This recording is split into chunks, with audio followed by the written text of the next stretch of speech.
बारंबार अभियोग पर सुधुरुनी विद्यालय स्थिति कुंभकर्ण निद्रारे शोइछि विभागीय प्रशासन।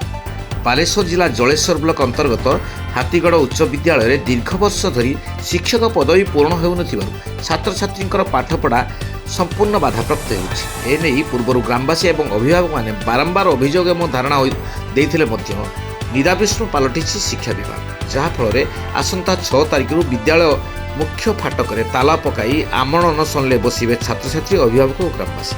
एने आयोजित एक सांबादिक सम्मेलन में सूचना प्रदान करिसेंति अभिभावक और ग्रामवासी।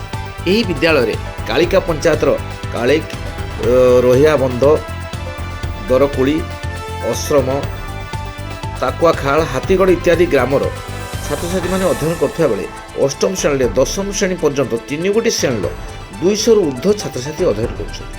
3टी श्रेणी पर जड़े मात्र शिक्षयित्री रही कौन कारण शिक्षक छुट्टी रहिले विद्यालय पाठपढ़ा संपूर्ण ठप हो।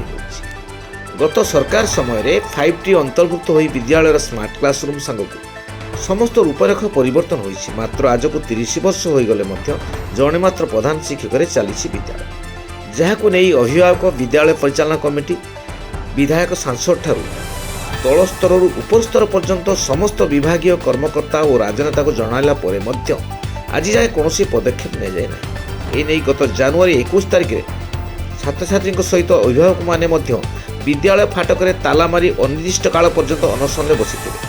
खबर पाई जलेश्वर तहसीलदार एसडीपीओ आईआईसी प्रमुख आसी 15 दिन मध्य शिक्षा विभाग अधिकारी आसी यार स्थायी समाधान करिवे बोली प्रतिश्रुति देथिले।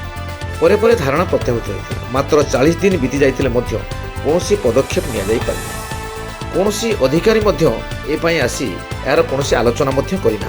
तेणु विद्यालय छात्र छात्री भविष्य को दृष्टि रखी आसंता 6 तारिख फाटक ताला पकाई आमरण अनशन बसिए बोली सांबादिक सम्मेलन में सूचना मिली।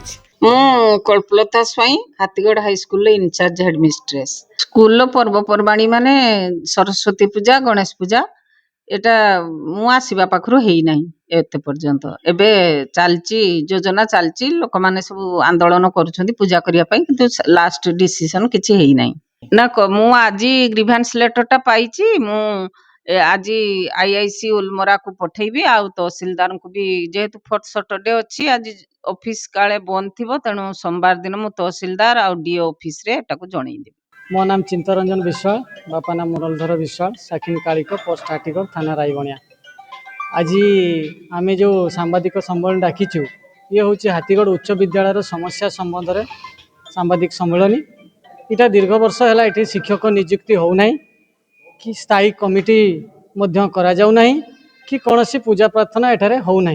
एथिपाई आमे जिला शिक्षाधिकारी जिला सॉरी आमर शिक्षा डायरेक्टर ओडिशा सरकार समस्त को जनइबा सत्ते कौन सी जो प्रतिकार नहला आमे गत 21 गोटे अनशन करूँ।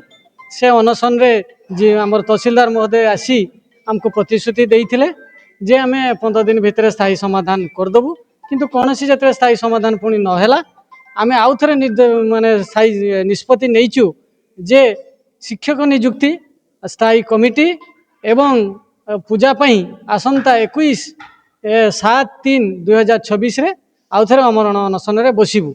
जेते पर्यंत सरकार आम ए दाबी को न पूरण करचंती आमे अनशन करिबू। जलेश्वर जगन्नाथ गोछायत रिपोर्ट अभय न्यूज।